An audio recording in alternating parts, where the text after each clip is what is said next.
a file his petition on 31st March 2022, एक petition file करी है, मतलब केस फाइल किया है कोर्ट के अंदर, and his statement of affair was composed of the following figures. आपको क्या करना है, उसका स्टेटमेंट ऑफ अफेयर बनाना है और उसके अंदर ये सारे फिगर्स आएंगे जो यहां पर दे रखे हैं। ओके, सीधा नीचे आ जाते हैं और नीचे लिखा हुआ है ऑन 1 अप्रैल, छोड़ो ये सब, यहां आ जाओ। प्रिपेयर क्या बनाना है, prepare statement of affairs and deficiency account. तो मैं दोनों आपको साथ में बनाना नहीं सिखाऊंगा, पहले हम स्टेटमेंट ऑफ अफेयर बनाना सीखेंगे। तो आज हम इस क्वेश्चन के अंदर प्रिपेयर करेंगे स्टेटमेंट ऑफ अफेयर कैसे बनाया जाता है। उसका फॉर्मेट मैंने एक दिन पहले प्रीवियस लेक्चर में बताया था, पिछले लेक्चर में बताया था कि फॉर्मेट क्या है, और उसके अंदर टोटल 8 लिस्ट होती है। List A, list B, list C और लिस्ट डी, फिर लिस्ट ई, एफ, जी और एच। ओके, जो list A B C D होती है ये लायबिलिटीज की होती है, और list E F G H होती है वो एसेट्स की होती है ना। एच वाली तो डेफिशिएंसी होती है और 3 लिस्ट एसेट्स की होती है। ओके ओके, अब हमको यहां पर सबसे पहले क्वेश्चन पढ़ना है और फिर हम उस स्टेटमेंट ऑफ अफेयर को बनाएंगे।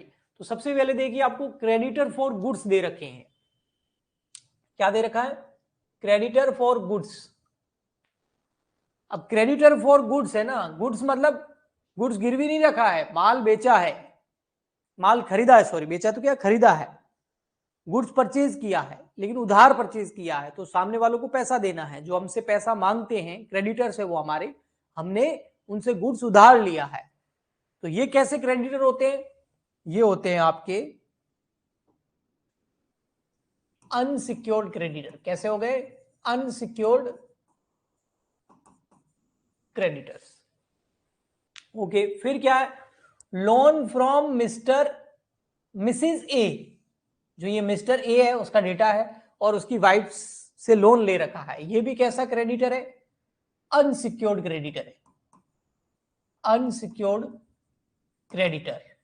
ओके, फिर है बिल्स पेबल, ये कैसा क्रेडिटर होता है, ये भी अनसिक्योर्ड क्रेडिटर होता है, अनसिक्योर्ड। अगर कोई क्रेडिटर सिक्योर्ड है तो कोई एसेट गिरवी रखी होगी तो वो दे रखा होगा अपन को क्वेश्चन में, अभी आगे आएगा देखो आप।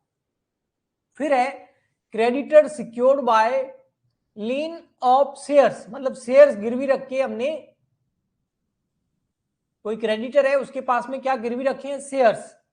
शेयर्स मतलब इन्वेस्टमेंट, हमने किसी कंपनी के शेयर खरीदे होंगे, ये कोई मिस्टर ए है उसने किसी कंपनी के शेयर खरीदे होंगे, वो उसके लिए इन्वेस्टमेंट है, वो उसने गिरवी रख दी। तो ये कौन से क्रेडिटर हो गए, सिक्योर्ड। अब सिक्योर्ड में दो आते हैं, पार्टली सिक्योर्ड या fully secured. List number A के अंदर क्या आता है, बी के अंदर fully secured, list number C के अंदर क्या आता है, पार्टली सिक्योर्ड। तो ये कैसे हैं, तो ये क्रेडिटर है कितने के, ये क्रेडिटर है बेटा देखो 40,000 के, कितने के, 40,000 के, और हमने गिरवी क्या रखा है, शेयर्स। शेयर्स कितने के हैं, ये रहे शेयर्स, देखो नीचे ये शेयर्स, शेयर्स है कितने के, 15,000 रुपए के। ओके, और इससे हमें रियलाइज कितना होगा, 16,000। भाई एक ऐसा क्रेडिटर, बेटा ध्यान से सुनना, एक ऐसा क्रेडिटर जो हमसे कितने रुपए मांगता है, 40,000 रुपए मांगता है, उसके पास हमारे शेयर्स पड़े हैं। अगर वो शेयर बेच भी देगा तो उसको मिलेंगे कितने, केवल 16,000, लेकिन वो हमसे मांगता कितना है, 40,000। तो क्या ये फुली सिक्योर्ड है या पार्टली सिक्योर्ड है, बताइए, आंसर दीजिए आप लोग। पार्टली सिक्योर्ड है, सिंपल है। फुली सिक्योर्ड तब होता जब वो अपना पूरा पैसा वसूल कर पाता। वो हमसे मांगता है 40,000 लेकिन हम शेयर बेच के केवल कितने वसूल कर पाएगा, 16,000। तो ये कौन से हो गए, पार्टली सिक्योर्ड। कौन से हो गए, partly secured creditors. Okay, next आगे क्या है, क्रेडिटर सिक्योर्ड बाय स्टॉक। एक ऐसे क्रेडिटर है जिसके पास हमने हमारा स्टॉक गिरवी रख रखा है, ये है कितने के, 15,000 के, और स्टॉक कितने का, ये रहा देखो बेटा, स्टॉक, स्टॉक है 60,000 का, और स्टॉक को बेचने से कितने मिलेंगे, स्टॉक को बेचने से 40,000 मिलेंगे। ये वाले जो क्रेडिटर है कितने रुपए के हैं? 15,000 रुपए। वो हमसे 15,000 मांगते हैं, उनके पास हमारा स्टॉक पड़ा और स्टॉक बेच के उनको कितना वसूल होगा? स्टॉक है 40,000 का, लेकिन बेचेंगे तो मार्केट में कितने का मिलेगा? कितने रुपए मिलेंगे? 40,000। तो आराम से वो अपने 15,000 रुपए वसूल कर लेंगे और बाकी के पैसे हमको वो देंगे।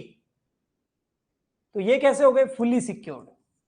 Fully secured creditors. ओके, ये लिखा हुआ लायबिलिटी ऑफ बिल डिस्काउंटेड। ये जो लायबिलिटी ऑफ बिल डिस्काउंटेड है ना, हाँ, ये कितने की है? ये 17,000 रुपए की है, 17,000 की है। हाँ, वो रैंक वाला क्या मामला मैं बता दूंगा, लेकिन ये क्या है? ये अनसिक्योर्ड है। अनसिक्योर्ड है, कोई चीज गिरवी नहीं रखी, ये अनसिक्योर्ड क्रेडिटर्स है। Okay, mortgage on bill. Mortgage का मतलब क्या होता है पता है? ऋण। तो हमने लोन लिया है कितने का? 60,000 रुपए का, लेकिन कुछ गिरवी रख के लिया है। क्या गिरवी रखा है? मिल। मिल क्या है? ये रही मिल, एसेट है एक तरह की। मिल क्या होती है? एसेट्स होती है। एसेट्स कितने की है तो 70,000 रुपए की, बट वसूल कितने होंगे हमको? 61,000 रुपए। तो जिससे भी हमने लोन लिया है, कितने का लिया है? 60,000 रुपए का, वो क्या करेगा? इसको बेच देगा, इससे कितने वसूल करेगा? 61,000। 60,000 अपने रख लेगा, 1,000 हमको दे देगा। तो ये कौन से हो गए क्रेडिटर? Fully secured creditors. ये क्या लिखा हुआ है? Creditors payable in full. ये 3,000 के जो क्रेडिटर है ना, इनको फुल पेमेंट करना है। क्रेडिटर्स पेबल इन फुल मतलब इनको 3,000 रुपए पूरे देने हैं। मतलब कौन से क्रेडिटर है पता है? ये ऐसा जब लिखा होता है ना, तो देखना, ये है प्रेफरेंशियल क्रेडिटर। और प्रेफरेंशियल क्रेडिटर कौन से होते हैं? लिस्ट डी वाले, वो है ये। जो गवर्नमेंट के ड्यूज वगैरह होते हैं, वो है ये। ओके, फिर यहाँ बुक डेप्थ दे रखी है, एसेट है। गुड वाले भी है और डाउटफुल वाले भी है, ये देखेंगे हम क्वेश्चन के अंदर। कंसाइनमेंट कंसिडर्ड गुड्स, ये भी एसेट है। फिर shares, stock, cash at bank दे रखा है। बिल ऑफ एक्सचेंज एसेट है। मशीनरी दे रखी है, फिक्चर्स दे रखा है, कॉटेज दे रखी है। ये एसेट है सारी। एसेट्स लिस्ट नंबर ई और एफ में आ जाएगी। ओके, अभी हम क्या करते हैं? स्टेटमेंट ऑफ अफेयर का फॉर्मेट बना लेते हैं और फिर धीरे धीरे क्वेश्चन को सॉल्व करते हैं। यहां तक कोई प्रॉब्लम बताइए? एक बार थम्स अप भेज दीजिए फटाफट।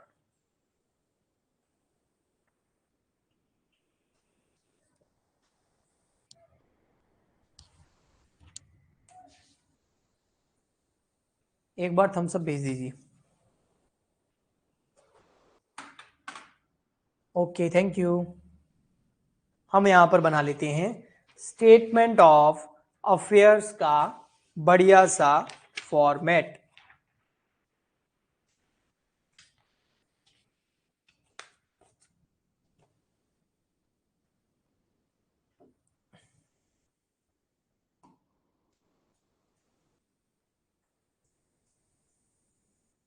आपको दिख तो रहा है ना? हाँ, इसमें सबसे फर्स्ट कॉलम कौन सा आ जाएगा? Gross liability. सेकंड कॉलम आ जाएगा इसमें लाइबिलिटीज का।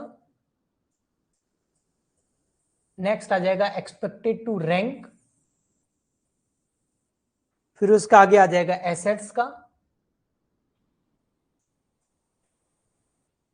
ठीक है, और उसके आ जाएगा एक तो बुक वैल्यू, एक तो आएगा बुक वैल्यू का, और एक आ जाएगा आपका रिलाइजेबल वैल्यू का।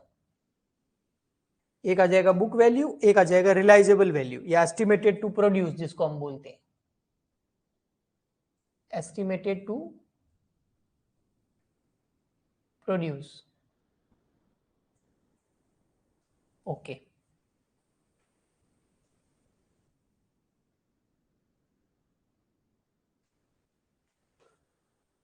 ठीक।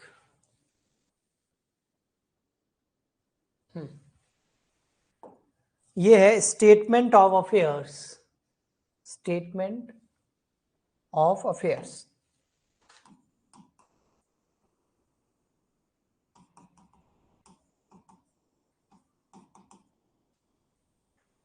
एज ऑन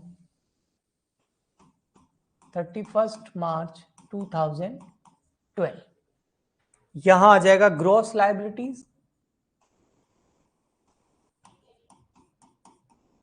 यहां आ जाएगा लायबिलिटीज, ओके।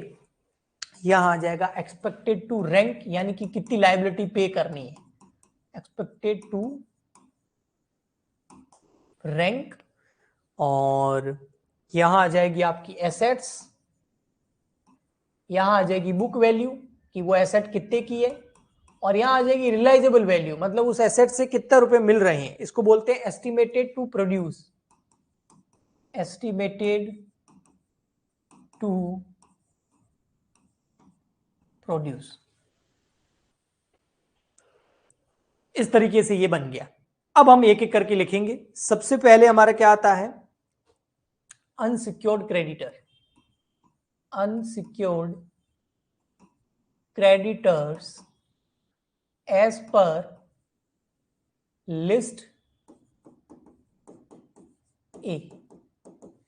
तो सर कैसे बनाएंगे बेटा, वर्किंग नोट बनाएंगे। क्या बनाएंगे, वर्किंग नोट बनाएंगे। देखो मैं बताता हूं, यहां पर हम बनाते हैं working note,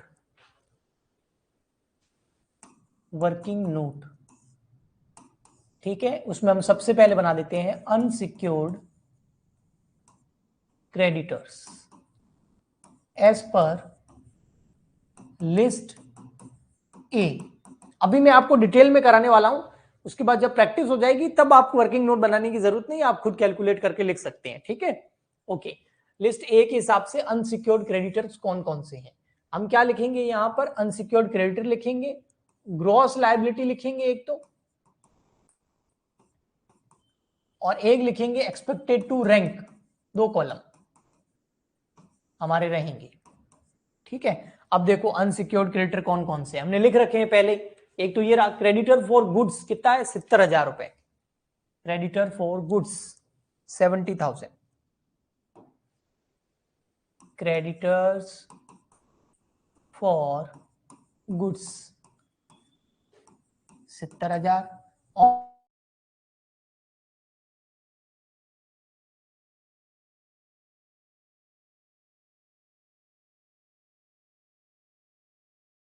from mister Mrs A वो कितनी है 35,000, तो loan from Mrs A, loan from Mrs A कितनी है 35, हाँ 35,000, 35,000, और वास्तव में उसको देने भी कितने हैं 35,000, पेमेंट भी 35 करने हैं और है भी 35, okay. Next bills payable unsecured है, पहले ही बता दिया था कितना 15,000, तो यहां पर भी आ जाएगा 15,000, बिल्स पेबल कितना 15,000, और है भी कितना 15,000, 15,000 15,000, ओके। नेक्स्ट देखिए क्या है, क्रेडिटर फॉर, ये तो पार्टली सिक्योर्ड हो गया, ये फुली सिक्योर्ड हो गया, इसमें आएंगे नहीं, ये रहे अनसिक्योर्ड, ये वाले, ये कौन से है, लायबिलिटी ऑन बिल डिस्काउंटेड 17,000 की है, liability on bill discounted, liability on bills discounted unsecured है 17,000, लेकिन ब्रैकेट में क्या लिखा है देखो बेटा, 17,000 की लायबिलिटी है, लेकिन एस्टिमेटेड टू रैंक पे कितने करने हैं, केवल 3,000, एक्सपेक्टेड टू रैंक कितने हैं 3,000 है, ओके बेटा। किसी और को प्रॉब्लम आ रही है, सही नहीं दिख रहा है, साहिल बोल रहा है सही नहीं दिख रहा, और किसी को, क्योंकि किसी की पर्सनल नेटवर्क प्रॉब्लम है तो उसमें सर कुछ नहीं कर सकते। हाँ अगर किस और भी बच्चों को प्रॉब्लम आ रही है तो बताइए, नहीं आ रही है तो थम्स अप भेज दीजिए।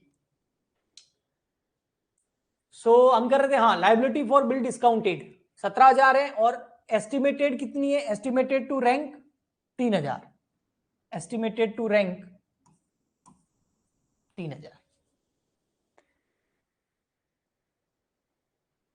सेजल को भी सही से नहीं दिख रहा है सर, अभी ठीक है, ओके ठीक है। वो तो अब नेटवर्क प्रॉब्लम होती है बेटा, है ना, इसमें इधर से कुछ नहीं है, इधर से जब भी प्रॉब्लम होगी ना तो क्या होगा पता है, क्लास बंद हो जाएगी। यहां से जब भी प्रॉब्लम होगी तो क्या होगी, क्लास बंद सीधी, इसके अलावा यहां से प्रॉब्लम नहीं होगी।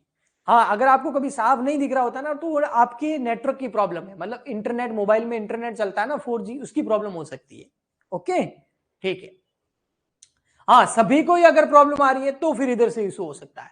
आइए देखिए, ग्रॉस लायबिलिटी की टोटल कर लीजिए और यहां एक्सपेक्टेड टू रैंक की कर लीजिए, देखो कितना है। ग्रॉस लायबिलिटी की आप टोटल करेंगे तो ये आपकी आ जाएगी 70, 35 और 15 हो गए आपके 50 और 70, 120, 120 और 17, 137, 1,37,000 और ये हो गए 50 और 1,23,000, 1,23,000।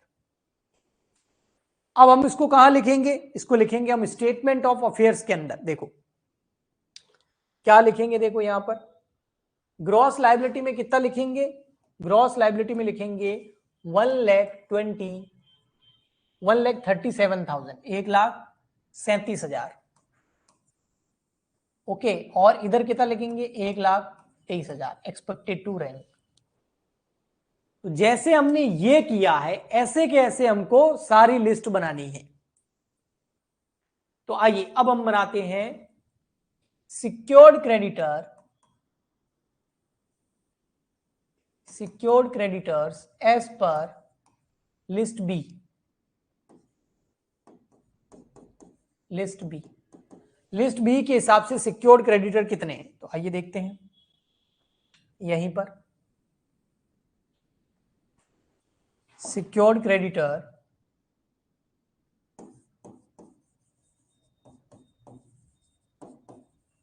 As per list B. देखो कौन कौन सिक्योर्ड है। सिक्योर्ड क्रेडिटर के अंदर एक तो है आपका ये अनसिक्योर्ड है, हो गया, ये हो गया, ये हो गया, ये पार्टली है, ये फुली सिक्योर्ड क्रेडिटर। कौन से है? Fully secured creditor. कितने हैं? 15,000, 15,000 के। ओके, और कौन से सिक्योर्ड है? ये रहे फुली मॉर्गेज ऑन मिल, ये कितने के हैं? 60 के। तो दो सिक्योर्ड क्रेडिटर हैं, एक है ये 15 फुली सिक्योर्ड क्रेडिटर और एक है मॉर्गेज ऑन मिल वाला फुली सिक्योर्ड क्रेडिटर, ये कितने हैं? 60 के। तो टोटल कितने हो गए? 75। तो फुली सिक्योर्ड क्रेडिटर कितने हैं? एक तो है नॉर्मल क्रेडिटर और है क्रेडिटर्स, ये किस पे 15 वाले किस पे थे? On creditor on stock. Okay, creditors secured by stock. वापस सही से लिख देता हूं उसको, क्रेडिटर्स सिक्योर्ड बाय स्टॉक। ये कितने हैं? ये है 15,000। और फिर एक मॉर्गेज ऑन मिल, यानी कि लोन लिया है मिल के ऊपर, मॉर्गेज ऑन मिल, वो कितने हैं? 60 के। तो टोटल आपके सिक्योर्ड क्रेडिटर कितने हो गए? 75, 75,000 के। ओके, ठीक है। तो यहां लिख देते हैं हम 75,000। कहां लिखेंगे? अंदर की तरफ लिखेंगे, याद रखना। यहां लिखेंगे, बाहर नहीं लिखना अभी, यहां लिखने कितने हैं? 75,000। अब इसमें से हमें लेस करना है एस्टिमेटेड वैल्यूज ऑफ सिक्योरिटीज। जो 75,000 ये लोग हमसे मांगते हैं, लेकिन हमने जो इनके पास एसेट्स गिरवी रखी है उसकी वैल्यू क्या? उसमें से लेस करेंगे एस्टिमेटेड वैल्यूज ऑफ सिक्योरिटीज। कितनी इनके पास जो सिक्योरिटीज रखी हुई उनकी वैल्यू कितनी? ये देखिए, इनके पास क्या रखे हुए? स्टॉक। स्टॉक की वैल्यू कितनी है? ये रही स्टॉक, ये रहा। इसकी एस्टिमेटेड वैल्यू कितनी है? 40,000। ओके, दूसरा लिया हमने मॉर्गेज ऑन मिल। हाँ, मिल की वैल्यू कितनी है? मिल ये है 45 का, लेकिन उसकी एस्टिमेटेड रियलाइजेबल वैल्यू कितनी है? 61,000 की। तो 40 और 61 कितने हो गए? 40 और 61 कितने हो गए बेटा? 1,01,000। तो यहां ले लेंगे हम एस्टिमेटेड वैल्यू, एक तो है 40,000 और एक है 61,000। तो लायबिलिटी तो है 75,000 की, लेकिन उनके पास में जो हमारी एसेट गिरवी पड़ी है, हाँ, उससे उनको कितने वसूल होंगे? 1,01,000। इसका मतलब ये हो गया कि ये लायबिलिटीज पे करने के बाद में वे लोग क्या करेंगे? 1,01,000 रुपए में हमारी एसेट भेज देंगे और अपनी 75,000 रुपए लायबिलिटी जो है क्रेडिटर वाली, वो उसमें से काट लेंगे और बाकी का पैसा हमको दे देंगे। तो बाकी का पैसा कितना बचेगा? बाकी का पैसा बच गया 26,000। 1,01,000 माइनस 75,000, तो कितना बचेगा? 26,000। इसको बोला जाता है सरप्लस कैरिड टू कॉन्ट्रा। क्या बोला जाता है? Surplus carried to contra. मतलब ये पैसा हमारे पास सरप्लस में आ गया। तो यहां पर कुछ पेमेंट करना है? नहीं करना है, इधर कोई पेमेंट नहीं करना है। हाँ, इधर आप ग्रॉस लायबिलिटी जरूर दिखा सकते हैं, कितने की थी? 75,000 की। लेकिन एक्सपेक्टेड टू रैंक में पेमेंट करना है क्या? फ्यूचर में नहीं करना है। क्यों? क्योंकि उन्होंने अपना पैसा काटने के बाद ही हमें कुछ बचा हुआ दिया, उल्टा ही हमारे लिए पेमेंट थोड़ी करना है। 26,000 हमको मिलेंगे। आया समझ में? हाँ जी। Partly secured creditors as per list C. अब लिस्ट सी के हिसाब से पार्टली सिक्योर्ड क्रेडिटर हमारे पास एक ही है, तो उसका मैं वर्किंग नोट बनाऊंगा ही नहीं। ये रहे, ये मैंने लिखा था यहां पर, क्रेडिटर सिक्योर्ड बाय शेयर्स। ये पार्टली सिक्योर्ड क्रेडिटर है। Okay recharge Bikki, thank you. Partly secured creditor कितने के हैं? 40,000 के पार्टली सिक्योर्ड क्रेडिटर्स। ओके, तो यहां लिख दो पार्टली सिक्योर्ड क्रेडिटर जो है वो कितने के हैं? 40,000, 40,000 के।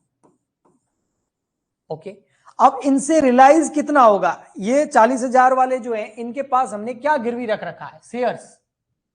इनके पास में हमने शेयर्स गिरवी रख रखे हैं। देखो, creditor secured on shares. Shares कहां है? ये रहे शेयर्स, इधर दिख रहा है आपको, ये रहे शेयर्स। शेयर्स है 15 के, लेकिन उसको बेचने से उनको कितना पैसा मिलेगा? 16,000 रुपए मिल जाएंगे उनको, 16,000 रुपीज मिल जाएंगे। तो वो लोग क्या करेंगे? वे लोग जो है वो 40,000 हमसे मांगते हैं, 16,000 तो वो शेयर से वसूल कर लेंगे। तो हम लेस कर देंगे एस्टिमेटेड वैल्यू ऑफ सिक्योरिटीज। 16,000 तो वो अपने वसूल कर लेंगे, लेकिन बाकी का पैसा भी तो वसूल करेंगे ना। हाँ, तो वो कितना? वो है 24,000। वो बाहर लिखना है हमको, क्योंकि मांगते हैं हमसे। पूरे 40 वसूल हो जाते ना तो वो फिर सिक्योर्ड में आ जाते। पूरे वसूल नहीं हुए, इसीलिए वो अनसिक्योर्ड में आए हैं। ओके, फिर उसके बाद में लास्ट लिस्ट बच जाती है, वो कौन सी है? वो है list number D, preferential creditor.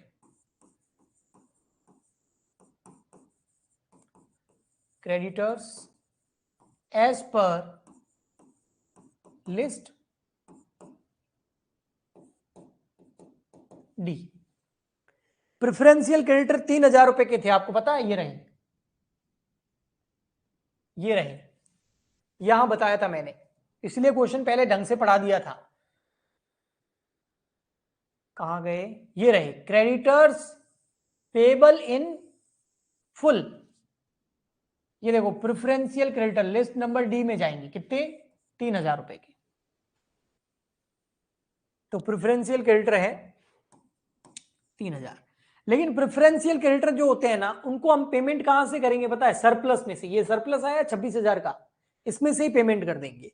अभी लास्ट में एक कंक्लूजन भी बताऊंगा, डिडक्टेड एज पर कॉन्ट्रा, इसमें से लेस कर दो। डिडक्टेड एज पर कॉन्ट्रा, इनको पेमेंट कर देना होता है कॉन्ट्रा में से, सरप्लस में से।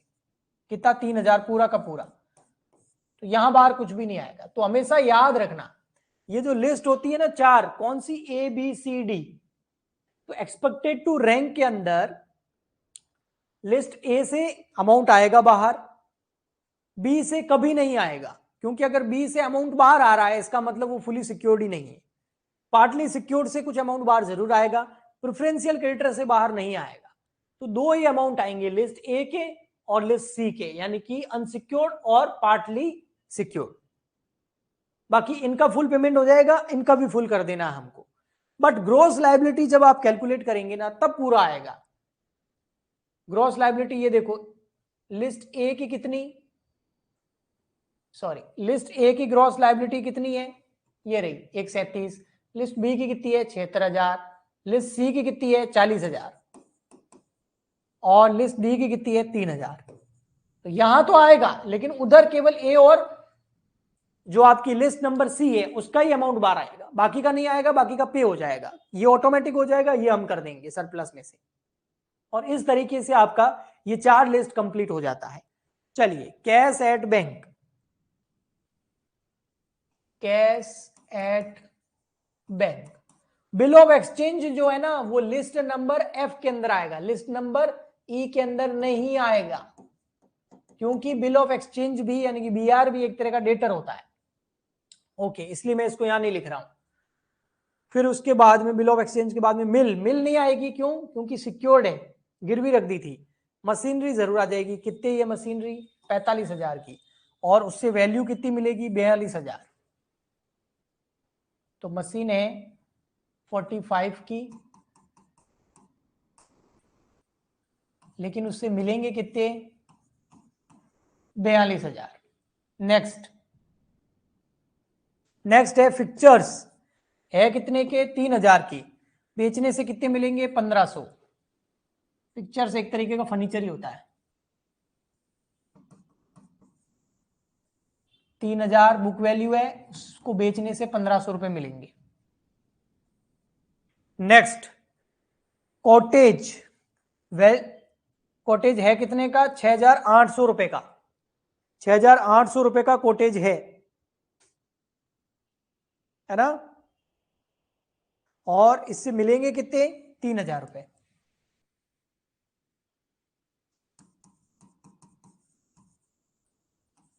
रियलाइज कितने होंगे इसको बेचने से,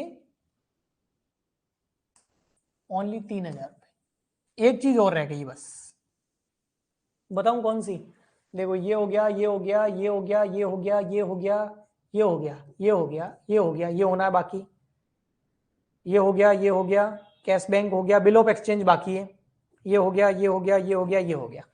अब देखो बचा क्या, ये रहा, एक तो ये बचा हुआ है, एक बचा हुआ है यहां से ये देखो कंसाइनमेंट कंसीडर गुड्स, मतलब गुड्स मतलब स्टॉक पड़ा है हमारे पास में, कितने का 5,000 रुपए का।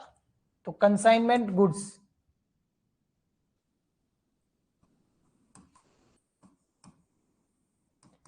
और कुछ नहीं बोला हुआ है तो यही मानेंगे कि 5,000 का है और उसको 5,000 में ही बेच देंगे, उसकी रियलाइजेबल वैल्यू भी 5,000 मानी जाएगी।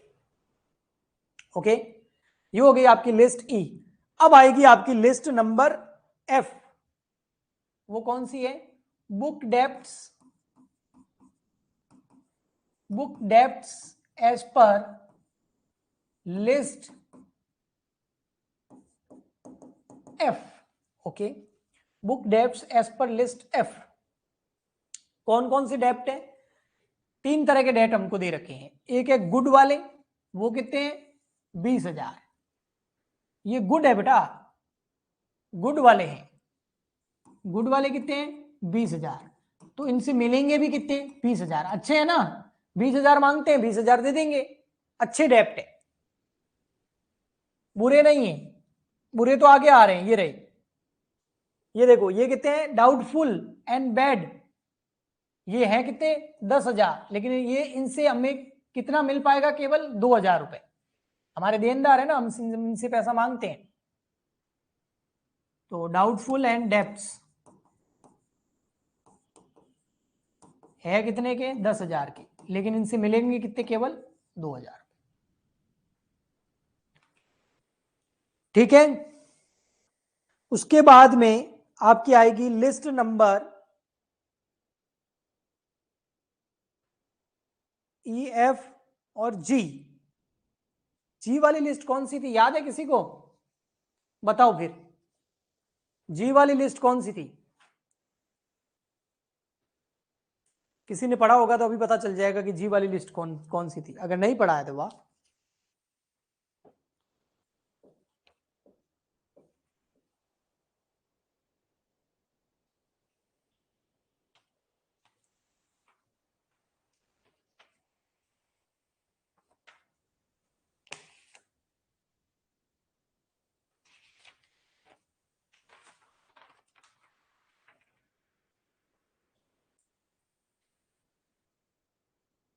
नहीं पढ़ा, चलो कोई बात नहीं। अभी मैं आपको एक और चीज दिखा देता हूं, bills of exchange. Bill of exchange कहां आएंगे? इसी के अंदर, लिस्ट एफ के अंदर। बिल्स ऑफ एक्सचेंज वो रह गए थे ना, बिल्स ऑफ एक्सचेंज। मैंने बोला था ना बीआर जो होते हैं वो डेटर ही होते हैं। बिल ऑफ एक्सचेंज कितना था, यहां रख दिया था मैंने बीच में। बिल्स पेबल, बुक डेप्ट, ये हो गया, ये हो गया, ये हो गया, ये रही। कैश हो गया था, ये रहा बिल ऑफ एक्सचेंज 11,400। तो बिल ऑफ एक्सचेंज हो गया 11,400। बिल ऑफ एक्सचेंज भी डेप्ट्स के अंदर आता है, ठीक है, डेटर ही होता है भाई। प्रेफरेंशियल नहीं बेटा, security on hold. Very good Simran, security on hold. तो फिर आती है आपकी list, thank you Simran, securities on hold as per list जी।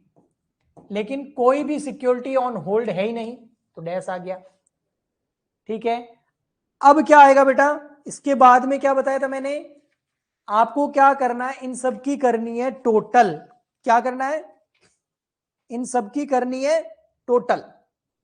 इन सब की टोटल करनी है कि टोटल आपको कितना पैसा वसूल हो सकता है, इन सब की टोटल कर लेनी है। इन सब की टोटल करोगे तो यहां आ जाएगा 1,01,300। ओके, और यहां आएगा आपका, देख लेते हैं,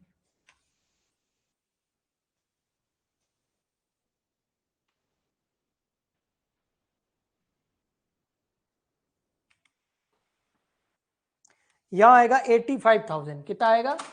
85,000, 85,000।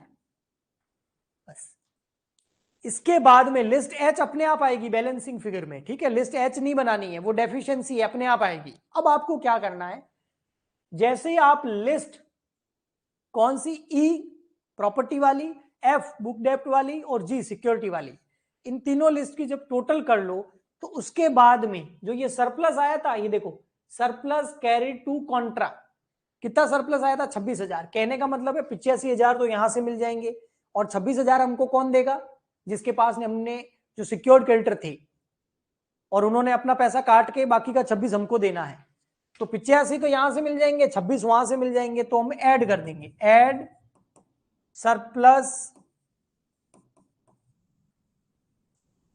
Surplus from securities in the hand. Surplus ये वाला, सरप्लस कैरी टू कॉन्ट्रा, ये वाला कॉन्ट्रा वाला, ये कितना है? ये है आपका 26,000। ये इसमें नहीं जोड़ना है, इसमें जोड़ना है, क्योंकि 85,000 इनसे वसूल होंगे, 26,000 वहां से मिल जाएंगे। तो अब हमारे पास टोटल कितना आएगा? अब हमारे पास टोटल पैसा आएगा 1,11,100। 1,11,100 नहीं, 1,11,000 रुपए हमारी वसूली होगी। 1,11,000 की जो वसूली होगी उसमें से 3,000 हमको पे करने, मैंने बोला था ना सरप्लस में से पे होंगी, 3,000 हमको पे करने, किनको? प्रेफरेंशियल क्रेडिटर को। तो यहां लेस करना है फिर प्रेफरेंशियल क्रेडिटर, उनको कितना पे करना है? 3,000। ओके, ठीक। तो अब कितना बचेगा आपके पास में? 1,08,000। ओके, अब लास्ट एंड फाइनल टच है बस, उसके बाद ये क्लास कंप्लीट, बस फाइनल टच।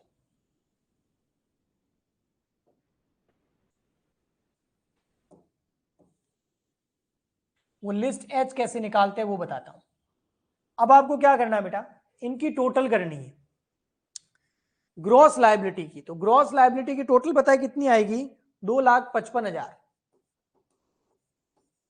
ओके, 255 है ये, है ना, गलती से 285 मत समझ लेना, 2,55,000।